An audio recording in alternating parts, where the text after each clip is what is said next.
अस्सलाम वालेकुम दोस्तों, मेरा नाम है Amar Azhar and welcome back to my YouTube channel. आज की जो मेरी वीडियो है उसका टॉपिक जो है that is the concept and the purpose of recalling and its importance. किसी भी चीज़ को जो रीकॉल करने का एक कॉन्सेप्ट है, आपने कोई चीज़ याद की एग्जाम से पहले आप एक दफ़ा सिलेबस रिवाइज करते हैं, रीकॉल करते हैं कि ताकि चीज़ें आपको याद रह जाएं। तो जो पर्पस ऑफ रीकॉल है ना, बेसिकली इसकी बहुत ज़्यादा इंपॉर्टेंस है। पिछले दिनों काफ़ी मैंने एक वीडियो भी अपने इंस्टाग्राम पे और यूट्यूब शॉर्ट्स पे अपलोड की थी that is about my daily habits, one of my daily habits which I have started in last 2 to 3 months। तो वो यही था कि बेसिकली मैंने एक जो डेली हैबिट्स हैं मेरी डेली रीकॉलिंग्स हैं बेसिकली, उनको मैंने एक पेपर पे लिख के तो मैंने एक ऐसी जगह पेस्ट किया था जहाँ पे मैं डेली की बेसिस पे मेरी ऐसी जगह जहाँ पे मैं डेली की बेसिस पे मेरी वो चीज़ मेरी आंखों से गुजरे, तुम ताकि मुझे वो चीज़ें रोज़ जो है ना वो रिकॉल रहें मेरे माइंड में, वो चीज़ें एक्टिव रहें और मैं उनको रोज़ एक अपनी जो प्रेजेंट मेमोरी है उसमें रखूं ताकि मुझे भूले नहीं। ये जो रिकॉलिंग का कॉन्सेप्ट है, जो इसमें मैंने कुछ पॉइंट्स जो इस बारे में सोचे हैं और नोट किए हैं वो मैं आपसे आज शेयर करूँगा इंशाल्लाह। तो जो पॉइंट नंबर 1 है दैट इज़ जो रिकॉलिंग है ना, ये आपको आपके विजन्स को, आपके गोल्स को आपके माइंड में हमेशा, जिसको मैं कहूँगा कि एक एक्टिव स्टेट में रखती है। और जैसे मिसाल के तौर पे कहते हैं ना कि अगर आपको कोई दुख हुआ हो, कोई आपके साथ कोई बुरा हादसा पेश आया, तो जब कोई बंदा वो बात दोबारा आपसे करेगा ना काफ़ी टाइम के बाद, तो आप उसे कहते हैं कि यार ज़ख्मों पे नमक ना छिड़को। तो ज़ख्मों पे नमक छिड़कने का उस सेंस में ये मतलब होता है कि जो चीज़ मैं भुला चुका हूँ या जो चीज़ मेरी एक जो मेरे साथ बुरा हुआ था वो गुजर चुका है, तो मुझे दोबारा याद ना करवाओ। लेकिन इसकी पॉजिटिव साइड अगर हम देखें, जो रिकॉलिंग इस तरह की रिकॉलिंग है जो हमारे विजन से रिलेटेड है, हमारे गोल से रिलेटेड है, हमारी डेली एक्टिविटीज़ से रिलेटेड है, जो हमने डेली टास्क परफॉर्म करने हैं उनसे रिलेटेड है, हमारी टू डू लिस्ट हो सकती है। तो इनसे रिलेटेड जो हमारी रिकॉलिंग्स है ना, वो ज़ख्मों पर नमक छिड़कना नहीं है, बल्कि वो बेसिकली हमारे लिए एक खुशाइन चीज़ है बहुत ज़्यादा। क्योंकि जो चीज़ हमने करनी है और हम उसको बार बार जब रिकॉल करते हैं तो वो हमारे लिए पहले से ज़्यादा बेहतर इन्हेंसमेंट लेके आती है हमारी लाइफ में। हमें बार बार ये चीज़ ज़हनी तौर पे याद रहती है कि यार ये चीज़ हमने करनी है, इस पर हमने काम करना है, कहीं हम इसे भूल ना जाए। तो ये तो था पॉइंट नंबर 1। पॉइंट नंबर 2 ये है कि ये जो रिकॉलिंग का कॉन्सेप्ट है ना, ये आपको अपनी जो आपने काम करने हैं ना, टास्क परफॉर्म करने हैं या लॉन्ग टर्म गोल्स हैं या शॉर्ट टर्म गोल्स हैं, ये उसके साथ ना आपके माइंड को अलाइन करता है। आपके माइंड जो है ना, साइकोलॉजिकली जब एक चीज़ को रोज़ाना देखता है, रोज़ाना पढ़ता है, रोज़ाना उसको फेस करता है, तो वो उस चीज़ के बारे में बार बार सोचता है, बार बार इमेजिनेशन में वो चीज़ आती है। जब इमेजिनेशन में कोई चीज़ बार बार आती है ना, तो वो आपको इस चीज़ पे कन्विंस करती है और आपको बार बार इस चीज़ के लिए पिंच करती है कि आप इसके लिए अपने आप को एक्शन में लेकर आएँ। वो अलग बात, आप अपने आप को सुस्ती में डाल लें तो वो एक अलग चीज़ है, लेकिन वो आपको इमेजिनेशन के थ्रू बार बार पिंच करती है ये चीज़। तो जो चीज़ आप बार बार देख रहे हैं, रोज़ की डेली उसको पढ़ रहे हैं, कोई अगर आपकी कोई टू डू लिस्ट बनी हुई है, कोई कुछ भी है, तो वो आपकी इमेजिनेशन में रिकॉल हो रही है, फिर मेमोरी में रोज़ रिकॉल हो रही है। तो वो रिकॉलिंग जो है ना, आपको वो एक ना एक दिन आपको वो उस चीज़ के करीब करती जाती है आहिस्ता आहिस्ता, अगर आप इस चीज़ का दिल में तहिया कर लें कि मैंने एक्शन करना है, एक्शन लेना है इस चीज़ पे, तो आहिस्ता आहिस्ता आहिस्ता आहिस्ता आप उसके करीब तर होते चले जाते हैं। तो इसका फ़ायदा बेसिकली आपको ये होता है कि रिकॉलिंग से आपका माइंड अलाइन रहता है उन चीज़ों के लिए जो चीज़ें आप एक्चुअल में करना चाहते हैं। इसकी एग्जांपल मैंने एक जो काफ़ी सोचने के बाद जो एक मैंने सोची वो ये थी कि as a Muslim, being a मुस्लिम, अल्लाह ताला दिन में हमें कहता है कि 5 मरतबा तुम मुझे याद करो, रिकॉल करो द कंसेप्ट ऑफ गॉड, कि मैं तुम्हारा रब हूँ, मैं तुम्हारा मालिक हूँ। वो ज़ात है जिसके बारे में कोई शक व शुबा नहीं है। और जो इंसान ईमान ले आता है अल्लाह ताला पे, बीइंग अ मुस्लिम, तो उसके लिए वो ये है कि उसका और रब का जो रिलेशन है, अगर तो वो मुनाफ़िक़त नहीं कर रहा, सच्चे दिल से ईमान लाया, तो उसके और अल्लाह ताला के जो रिलेशन है उसमें भी किसी किस्म का कोई शक नहीं है। जिस बंदे ने दिल से ईमान कबूल किया है, तो वो तो ये कहेगा मैंने दिल से ईमान कबूल किया और मैं अल्लाह ताला को दिल से रब मानता हूँ, अपनी ज़िंदगी में भी, अपने मामलात में भी, अपनी इबादात में भी, in all the respects of life. लेकिन उसके बावजूद अल्लाह ताला कहता है कि तुम दिन में 5 मरतबा मुझे याद करो। इवन के हमारे नबी सल्लल्लाहु अलैहि वसल्लम, मोहम्मद सल्लल्लाहु अलैहि वसल्लम जो थे, उनके बारे में भी, हालांकि उनसे ज़्यादा कोई अल्लाह ताला ने जो नबी बना के भेजे, जिन पे कुरान नाजिल किया, जिनके थ्रू हमें सारा कुछ पता चला, और नबी तो वैसे भी मासूम होते हैं, वो गुनाह कर ही नहीं सकते, तो उनको भी लेकिन कहा गया कि आप भी दिन में 5 मरतबा नमाज़ पढ़ें। इसका मुझे जो मतलब समझ आता है वो यही कि रिकॉलिंग का जो कॉन्सेप्ट है ना, वो अल्लाह ताला ने इंसानों के साथ और अपने साथ जो रिलेशन रखा है ना, उसमें भी इस चीज़ की इंपॉर्टेंस रखी है कि तुमने भी दिन में 5 मरतबा रिकॉल करना है और इस बात की गवाही देनी है और इस बात का सबूत देना है और इस बात को रिकॉल करना है, दोबारा याद दहानी करनी है, अपने आप को भी याद करवाना है। और जो लोग अगर जो मस्जिद में नमाज़ पढ़ते हैं तो इज्तिमाई तौर पे भी लोग याद करते हैं इस चीज़ को कि मेरा अल्लाह के साथ वह हैसियत इंसान, मैं बंदा हूँ और वो खुदा है, मैं वो माबूद है और मैं उसकी इबादत करने वाला हूँ।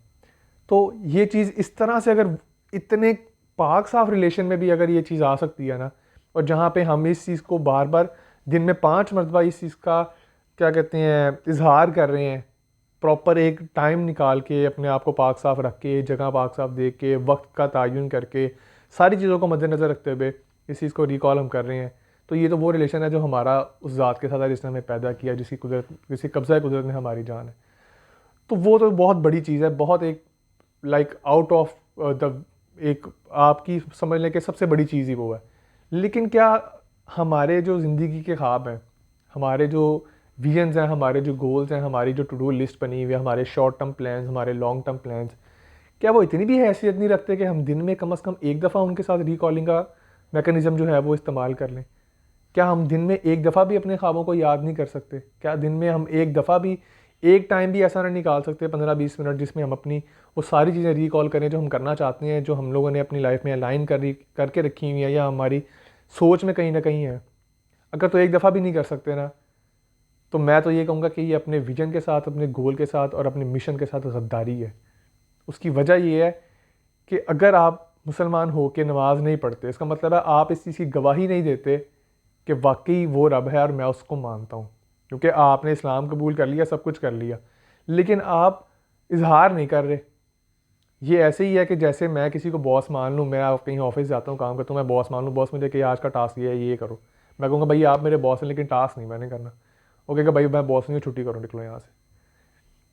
ठीक है, तो मैं ज़हनी तौर पे मान लूँ, ज़ुबान से मान लूँ, लेकिन मैं परफॉर्म ना करूँ और उसके बाद मैं कहूँ नहीं जी अल्लाह ताला तो मेरा खुदा है, मेरा रब है। वो कहता है परफॉर्म करके दिखाओ, सबूत दो मुझे। तो ये तो ज़ात उसकी है ना, और ये बहुत, मैं आपको पहले भी कहा है, ये बहुत बड़ा एक वाइडर कॉन्सेप्ट है, ये तो बिल्कुल अलग है। लेकिन क्या हमारे इतने भी हमारे क्या अगर वाकई आप अपने गोल्स के साथ सिंसियर हैं तो यकीन, मैं बल्कि 100%, 101% यकीन के साथ कह सकता हूँ कि आप एक मरतबा क्या दिन में शायद कई मरतबा रिकॉल करते हो। लेकिन मैं सिर्फ इतनी आपको याद नहीं करवाना चाहता हूँ आज की इस वीडियो में कि एटलीस्ट एक दफ़ा ज़रूर करें। और एक होता है चलते फिरते बंदा सोच रहा है, अपनी सोचों में गुम है कि हाँ ये, हाँ वो, हाँ ऐसे वैसे, ये वो, ये नहीं करना।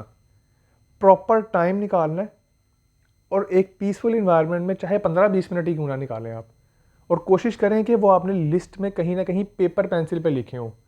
मोबाइल की नोट्स में नहीं लिखना, पेपर पेंसिल पे लिखना है। एक डायरी रख लें जिसमें आप आसानी से जिसको कैरी कर सकें अपने साथ।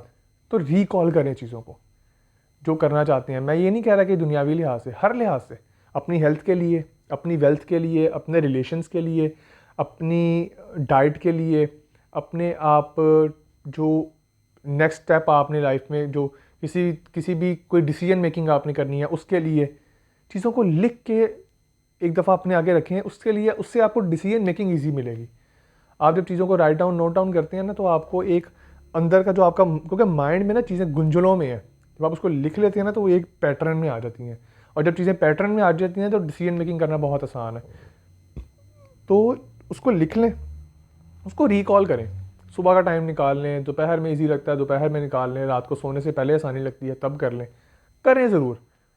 क्योंकि ये इस बात की निशानी है और ये इस बात की दलील है कि यू आर एक्चुअली लाइक, आप जो है ना वो अपने अपने ख्वाबों के साथ वो सिंसियर हैं। You are sincere with your goals, with your visions and whatever you want to do. और अगर आप इस चीज़ का सबूत नहीं दे सकते ना कि आप अपने साथ, अपने ख्वाबों के साथ सिंसियर हैं, फिर अगर आप सबूत नहीं देंगे तो फिर कोई भी सबूत नहीं देगा। फिर वो ख्वाब आपकी जो दिमाग में सोचे हैं ना वो सोचे ही रह जाएंगी, और यही सोचते सोचते आप इस दुनिया से चले जाएंगे और कहानी ख़त्म। अपने ख्वाबों के होने का सबूत दें, उनको रिकॉलिंग के मैकेनिज्म में लेके आएँ ताकि वो इमेजिनेशन में बार बार आएँ और आप उनके पीछे दौड़ लगाएं। वो आपकी इमेजिनेशन आपको रोज़ तंग करे कि भाई आज का दिन भी तुमने ज़ाया कर दिया और इसके बारे में इस तरफ तुमने कोई एक स्टेप फॉरवर्ड नहीं उठाया। क्योंकि एक दिन में 1000 स्टेप नहीं लिए जा सकते, रोज़ का एक स्टेप 1000 दिनों बाद 1000 स्टेप्स पूरे हो जाएंगे। लेकिन एक दिन में एक कदम ज़रूर उठाना है, और वो कदम का जो सबसे कम दर्जा है ना वो यही है कि आप अपने ख्वाबों को, अपने विजन्स को, अपने गोल्स को, अपने जो दिमाग में जो सोच रहे हैं उसकी रिकॉलिंग का कॉन्सेप्ट, उसका रिकॉलिंग का मैकेनिज्म एक दिन कम से कम, दिन में एक दफ़ा कम से कम ज़रूर इस्तेमाल करें। अगला पॉइंट मेरा ये है कि जो रिकॉलिंग का मैकेनिज्म है इसको सम हाउ जो है ना ये आपके अंदर किसी भी चीज़ को लेकर थोड़ी सी ऑब्सेशन क्रिएट करता है, and that is actually good for you. क्योंकि जब ऑब्सेशन क्रिएट होगी ना तो उसके पीछे आप बाकी चीज़ों को भूल के, बाकी चीज़ों को छोड़ के उसके पीछे लगेंगे। और थोड़ी सी ऑब्सेशन जो है ना आपके ड्रीम्स के लिए, बल्कि थोड़ी सी नहीं, थोड़ी सी मोर देन एवरेज, वो अच्छी है, वो ज़रूरी है। क्योंकि जब तक किसी चीज़ के लिए आप ऑब्सेस्ड नहीं होंगे तब तक आप उसको फॉर ग्रांटेड ले रहे होंगे और कहेंगे ठीक है यार हो जाएगा, कर लेंगे। ये काम नहीं चलना।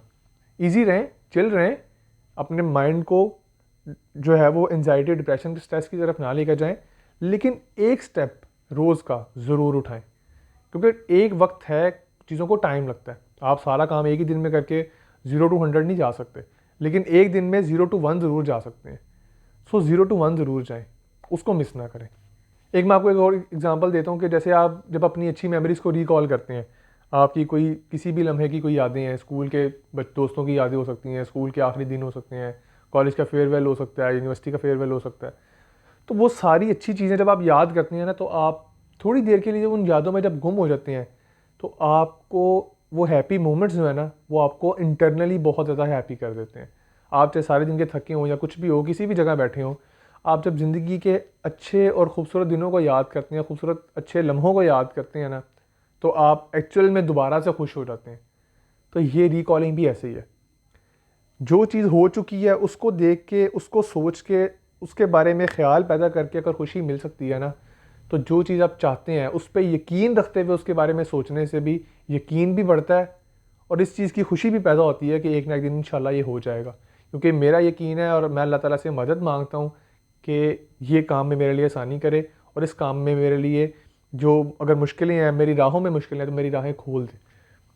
तो अगर पास्ट अच्छी मोमेंट्स को याद करके हैप्पीनेस मिल सकती है, अच्छे मोमेंट्स को याद करके खुशी महसूस हो सकती है, तो अपने फ्यूचर गोल्स और विजन्स के बारे में भी सोच के ये यकीन रखते हुए कि अल्लाह ताला इंशाल्लाह ये किसी दिन, एक ना एक दिन मुझे ज़रूर पूरा कर देगा, उससे साथ भी आपका यकीन और आपकी हैप्पीनेस बढ़ती है। सो आज की वीडियो थी ये। उम्मीद है कि आपको आज की वीडियो पसंद आई होगी, और अगर पसंद आई है तो अपने दोस्तों के साथ शेयर कीजिएगा, चैनल को सब्सक्राइब कीजिएगा, लाइक कीजिएगा। आपसे इंशाल्लाह मुलाकात होती है किसी अगली वीडियो में। अपना बहुत सा ख्याल रखिएगा। अल्लाह हाफ़िज़।